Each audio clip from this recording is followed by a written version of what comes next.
La Voz del Archivo, un podcast del Archivo General de la Nación. En este espacio conocerás más sobre la labor de nuestra entidad, sus servicios y la importancia de los archivos en la preservación de la memoria del país. Bienvenidos. Este es un programa emitido en Radio UNAL, en el formato de la Memoria de la Nación y que hace parte del repositorio del podcast La Voz del Archivo.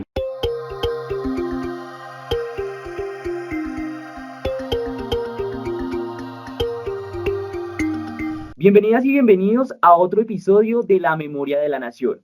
Hoy tenemos un programa muy especial porque estamos conmemorando los 2 años de la entrega del informe de la Comisión de la Verdad. Para ello, nuestro director Francisco Flores conducirá este programa. Bienvenido, director. Muchísimas gracias, Kevin. Es un placer estar en este programa en una fecha tan importante y más que una fecha hablando sobre uno de los procesos más fundamentales y de más relevancia que ha tenido la historia contemporánea de Colombia.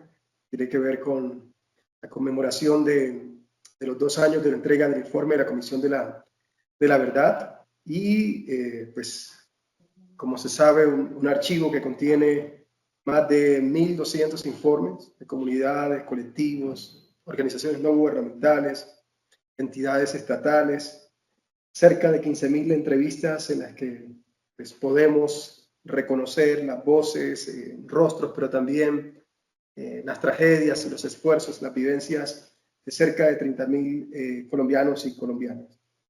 Estamos ante un archivo, digamos, que por sus dimensiones, estas dimensiones que acabo de mencionar, tiene mucho por revelar de lo que ha sido no solo la historia del conflicto en Colombia, sino también una suerte de historia olvidada de la paz y de los esfuerzos que de los territorios estas organizaciones o miles de organizaciones han realizado. Y la ocasión, pues, amerita tener a una invitada que conoce por dentro el tema, como quiera que estuvo acompañando parte de este proceso. Me refiero a Catherine Romero, abogada experta en el Sistema Integral de Verdad, Justicia y Reparación y No Repetición, que fue creado, por supuesto, luego de la firma del Acuerdo de Paz. Ella también fue una de las líderes, podríamos decir, arquitectas del proceso de traslado del archivo de la Comisión de la Verdad a nuestro Archivo General de la Nación, que es el depositario del fondo. Bienvenida, Catherine. Un placer tenerte en este programa. Director Kevin, oyentes, gracias por esta invitación y por compartir con usted estas memorias de este archivo de la historia olvidada que, como usted dice, reconoce e integra los esfuerzos de los territorios, los esfuerzos de la paz, de la resiliencia comunitaria y que es para mí un diamante por descubrir por parte de todas y todos los colombianos. Entonces, gracias por esta invitación.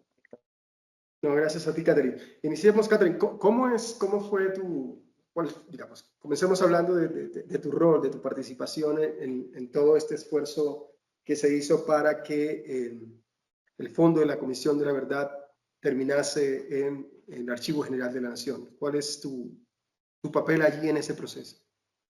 Como usted lo indicó, director, yo creo que podríamos decir que lideré un equipo. Primero que todo, lideré un equipo que se constituyó de personas maravillosas que entregaron su vida durante la existencia de la comisión. Yo creo que todos entregamos nuestras vidas desde el 2018 hasta el 2022. Entonces conformamos un equipo de documentalistas, un equipo de ingenieros, un equipo de antropólogos, de internacionalistas. Entonces, tuve el privilegio y la oportunidad por la encomienda que me hizo el presidente de la Comisión de la Verdad, Francisco de Ruth, para liderar el proceso de definición, de entrega y de definición de la entidad depositaria del archivo de la Comisión. Mi rol, digamos, era ser asesora del padre Francisco de Ruth desde el inicio de la comisión. Y desde el 2021, podríamos decir, finales del 2020, el padre me encomendó la tarea de sus archivos, comprendiendo la dimensión de su relevancia y que iba a ser uno o si no el más importante legado documental que iba a entregar la comisión. Entonces lideré un equipo, pero fui la cara, pero detrás de mí ya podemos decir que hay más de 15 o 20 personas de todas las profesiones concibiendo la arquitectura de la entrega del fondo documental de la Comisión de la Verdad al Archivo General de la Nación, bajo una perspectiva que usted la contará más adelante, que es el Archivo para la Paz. Sí, esa es una de las apuestas centrales importantes que tenemos en este momento en el Archivo General de la Nación, pensada en función de organizaciones comunitarias, organizaciones sociales y organizaciones defensoras de derechos humanos, que es parte de algunas de las aproximaciones que en términos de archivos comunitarios venimos realizando actualmente del Archivo General de la Nación. Ahora, desde esa posición privilegiada, podemos decir que tuviste al ocupar ese rol de liderazgo, ¿cuál crees tú que es digamos, la relevancia de este archivo para el país? Si tuvieras que precisarlo y tuvieras que señalar algunas de las centralidades, de las relevancias que este archivo, ¿por qué este archivo es tan importante? ¿Y cómo podemos explicarle esto a una persona común y corriente, digamos? ¿Por qué es tan central el archivo de la Comisión de la Verdad? ¿Qué es lo que lo hace de un valor documental y de un valor importante para el país? Gracias, director. Mira, yo para partir de mi posición, y yo diría, este es el archivo de derechos humanos que ha construido Colombia, y que pueda dar cuenta de los diferentes momentos del conflicto, porque esta Comisión de la Verdad tuvo un mandato que era esclarecer sus causas, las causas del conflicto, pero los patrones, pero también las resistencias de las comunidades para enfrentar el conflicto de esas zonas aisladas, de esas mujeres indígenas, de esos hombres campesinos, de esas comunidades afro que han estado solos resistiendo. Entonces, en muy poco tiempo, 18, 20, 22, hubo personas, como digo, que entregaron su vida para ir a todos estos territorios, especialmente, y logramos instalarnos en alrededor de 28 casas de la verdad. Recogimos testimonios de estas personas, de las víctimas, de las comunidades, pero también se recogieron testimonios de los hoy comparecientes ante la Jurisdicción Especial para la Paz, de personas, de todos los presidentes de los vivos hoy, que pueden dar cuenta de cuál fue su percepción y su posición y su perspectiva frente al conflicto. Entonces, en ese archivo podríamos decir, alrededor de 110 teras, además digitales, eso también lo hace magnífico, y es que por el momento histórico del COVID es un archivo, yo diría, 98% digital, que recoge todas esas miradas multidisciplinarias, territoriales, comunitarias, de diferentes mundos que son Colombia, para dar cuenta de qué es lo que nos ha pasado, cuáles son esas causas y que no nos han permitido salir adelante. El informe final es una muestra, una pequeña muestra de toda la información que se recogió. Entonces es un archivo valiosísimo, un archivo de derechos humanos. Es un archivo que recoge unas miradas territoriales que creo que no tiene ningún otro archivo. Y adicionalmente se complementa con toda la información, que seguramente se complementará con toda la información que va a producir la Jurisdicción Especial para la Paz y la Unidad de Búsqueda para Personas Desaparecidas.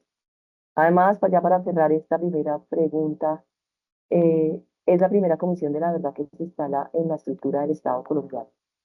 Entonces, es el legado que deja una entidad del Estado en el marco de un proceso corto de la transición de la búsqueda por la paz.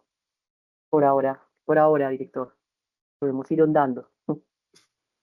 Claro que sí. Hay algo que me llama la atención en la respuesta que acabas de dar frente al interrogante, y tiene que ver con ese nivel de interacción mayor, digamos, sistemático que tuvo la comisión con las comunidades. Es decir, porque este es un archivo que básicamente se construye en la medida en que las comunidades tienen cierto grado de generosidad para narrar, para contar, pero eso también pues supone y supuso retos en el mismo momento de de elaborar, de elaborar los informes, pero también de avanzar en el proceso de recolección. Y aún esos retos siguen estando presentes. Yo quisiera explorar esos retos desde una doble dimensión.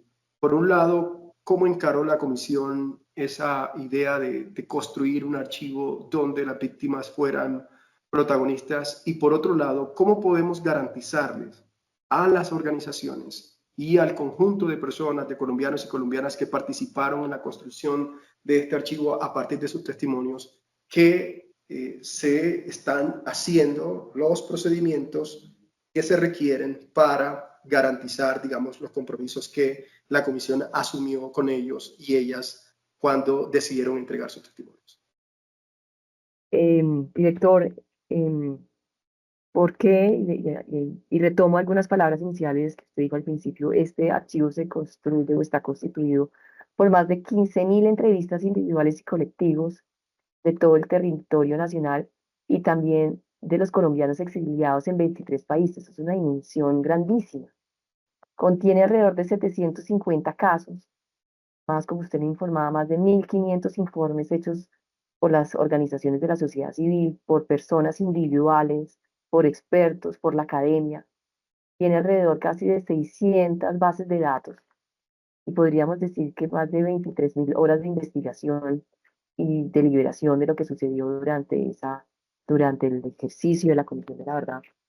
También me decía que además toda esa cantidad de información es una información casi, yo diría, 98% digital, pero las víctimas, las comunidades y los territorios fueron el centro por el mandato mismo que tuvo la Comisión de la Verdad en su creación desde el Acuerdo Final de Paz de 2016, que se trasladó en un acto legislativo 01 del 2017 que se integró a la Constitución colombiana, y eso tiene mucho valor porque la comisión estuvo incluida en la Constitución Nacional, pero adicionalmente se hizo evidente en un decreto ley, que es el decreto ley 587 de 2017, que puso y retomó lo que dijo el punto quinto del acuerdo final.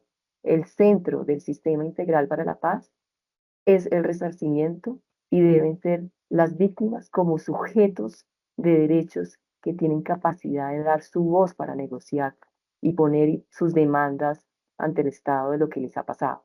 Entonces, ese decreto, esas normas constitucionales definieron en el centro la relevancia de ser las víctimas, su centro, y la comisión durante su ejercicio, y esos fueron algunos retos grandísimos que tuvimos, era definir si abríamos o no casas de la verdad en el territorio y si hacíamos procesos de coordinación de escucha en 24 países. Todos esos retos, digamos, de la práctica, de contratar alrededor de 150 personas que se dedicaran a traducir en tiempo real de esas 15.000 entrevistas, fueron uno de los principales retos de materializar y poner en perspectiva y en realidad ese principio de la centralidad de las víctimas. Entonces, fueron muchos los retos y entre ellos le voy a mencionar dos. Uno, la historia del COVID, que hoy la vemos lejana, pero tuvo impactos en nuestra forma de trabajar y que seguramente hubiéramos querido estar más cerca de los territorios, pero con todo y eso sí, de manera creativa lo logramos hacer. Y también tal vez un gobierno anterior que de alguna manera pues se opuso a una de las principales pues, obligaciones y facultades que tenía la comisión, que era acceder a cualquier tipo de información. Pero retos inmensos, pero creo que el contenido de ese archivo da cuenta de la capacidad que tuvo la Comisión de la Verdad para acercarse a las comunidades y a las víctimas como centros del acuerdo final. Y en ese, digamos, en ese proceso, por supuesto, con todo este acercamiento que logran y con toda ese volumen de información, pues lo que ustedes alcanzaron a sacar en el informe es una parte, digamos, de todo lo que está ahí. Y por supuesto a uno siempre se le genera la duda, ¿qué podemos esperar de lo que no hemos visto, digamos? Y de lo que en algún momento la ciudadanía podría ver en esos archivos. ¿Qué es qué está ahí en ese archivo que aún no hemos explorado y que podemos esperar con cierta expectativa frente a lo ya especificado y establecido en los volúmenes que le dieron forma al informe? Director, repito, y yo creo que esto, el informe final recogió alrededor de 2.500 entrevistas de esas 15.000 que están en ese archivo. Entonces se podrá imaginar, los colombianos ojalá cierren los ojos por un momento y mencionen, si de 2.000 entrevistas que están literalmente citadas en el informe final, ¿qué más puede existir en 13.000 entrevistas que están ahí, que están en ese archivo, y que son relatos eh, de comunidades indígenas, además? Relatos individuales, relatos de las organizaciones de derechos humanos que han jugado un papel, un rol importante en la defensa de sus derechos y de los líderes. Entonces, información múltiple que podrá, que cualquier investigador, cualquier ciudadano, cualquier comunidad, cualquier persona, eh, y la invitación yo creo que de esta conversación es invitar a los colombianos, a la gente joven, a la academia, que explore estos archivos, que haga conexiones más allá de las que logró el informe final y que tenga lecturas de diferentes visiones, perspectivas que puedan contribuir a el esclarecimiento de la verdad. Como se dijo desde la entrega del informe final, el informe final era el punto de partida. El siguiente paso es que los colombianos, y yo creo que aquí los jóvenes universitarios, técnicos, de educación formal y no formal, se acerquen a ese archivo para comprender las dimensiones de lo que hay. Eh, hay joyas, hay joyas de la corona que merecen una apropiación social por parte de los colombianos. Claro que sí, además porque ocurre en un momento donde estamos estamos en una serie de debates que nos permiten aproximarnos al conflicto y a la construcción de paz desde enfoques que tradicionalmente no se hacían en Colombia. Cuando uno piensa la manera en cómo ha sido narrado el conflicto en Colombia, pues estaba todo el tema partidista, luego visiones en torno a las estructuras de clase, pero en el esfuerzo que ustedes hicieron, pues como tú lo mencionas en la respuesta, aparece la dimensión indígena, la dimensión étnica, y también hay una dimensión que me gustaría explorar desde tu posición como líder en ese esfuerzo, pero también desde tu posición como mujer. Digamos, ¿cuál es la centralidad que la variable de género tiene en todos estos testimonios que recogió la comisión? Gracias, Francisco, por poner esta dimensión tan importante sobre el género en la constitución de este archivo y cómo se hizo. Nosotros, y esto para entender, la comisión tuvo una dependencia sobre mujer y género que se dedicó a pensar la metodología para recoger las distintas voces de mujeres y grupos LGBTIQ+. Entonces, aquí hay dos dimensiones a resaltar del contenido de este archivo en clave de género. Es la metodología que la Oficina de Género construyó para recoger estos relatos de los territorios, más allá de los que están en el centro, pero también de esa metodología eh, incluir las voces de la comunidad LGBTIQ+, sobre lo que ha significado en sus cuerpos, en sus vidas, sus proyectos de vida y en sus marcaciones sobre las definiciones de cómo ser mujer o cómo ser una persona LGBTIQ+ en el conflicto. En, hay unos testimonios bellísimos, pero también hay unos retratos audiovisuales y retratos fotográficos que dan cuenta de cómo ese grupo de género estuvo en tomando esos relatos también de las personas indígenas, de las mujeres afro, que enfrentaron y que han resistido como mujeres, como madres, el conflicto, donde han tenido que poner por encima de su calidad de mujer para sobreponerse como madres y familias y sacar familias adelante. Los invito a revisar todas esos entrevistas que se hicieron a las mujeres y aquí le doy una anécdota muy, muy importante y es, yo creo que de las mayores entrevistas que tienen una autorización para que esas entrevistas sean públicas son las entrevistas hechas por las mujeres, porque las mujeres cada vez que tomaban una entrevista decían, doy una autorización para que esto sea público y esto no vuelva a suceder. Esta es la dimensión de lo que hay en temas de género. Claro que sí. Es que allí hay una cuestión que a mí me parece fundamental y es, se piensa, o hay algún sector de la sociedad colombiana que piensa que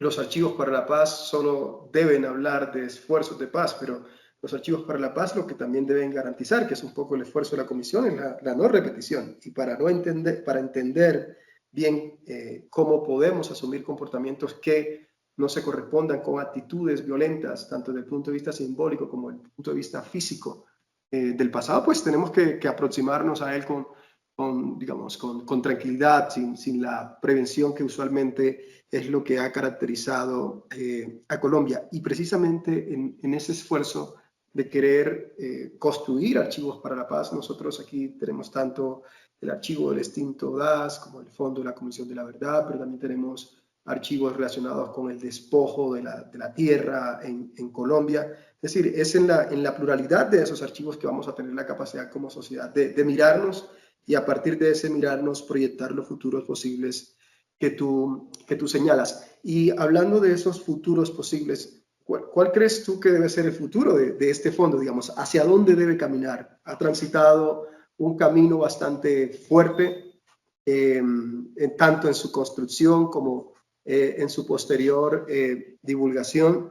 ¿Hacia dónde debe caminar y cuál es el reto que enfrentamos ahora para ir cerrando esta entrevista? Perfecto, director.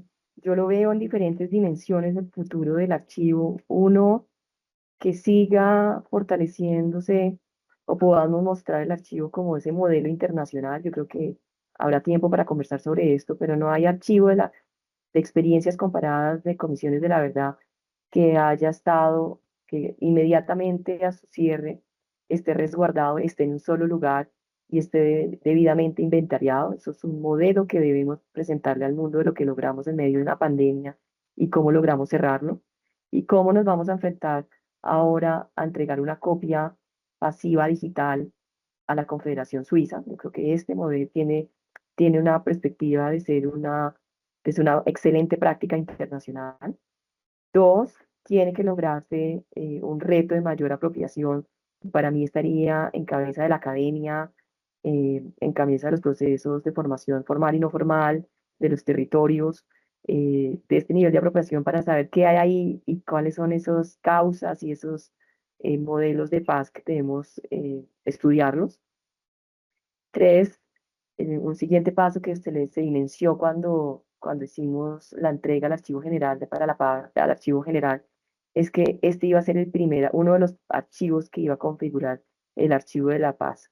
Archivos de la Paz que se tendrán que configurar, como usted dice, de los archivos de las comunidades, de diferentes archivos de derechos humanos que han entregado las organizaciones de la sociedad civil, las comunidades, las personas, los líderes sociales, exfuncionarios, y que tendrá que integrar en un solo archivo el archivo de la Jurisdicción Especial para la Paz y el archivo de la Unidad de Búsqueda, pensando que en el 2016 se pensó en un sistema integral y que ojalá los archivos den cuenta de que sí logramos en Colombia hacer un modelo transicional de manera integrada entre la verdad, entre la justicia y los asuntos humanitarios que dejan el conflicto y son necesarios resolver para el posconflicto. Muchísimas gracias, Catherine, por compartirnos tus experiencias desde la posición de liderazgo que ocupaste en la elaboración de todo este archivo fundamental para lo que es la comprensión no solo del conflicto, sino también la comprensión de lo que debemos ser como sociedad en términos de paz. Y también gracias por mostrarnos parte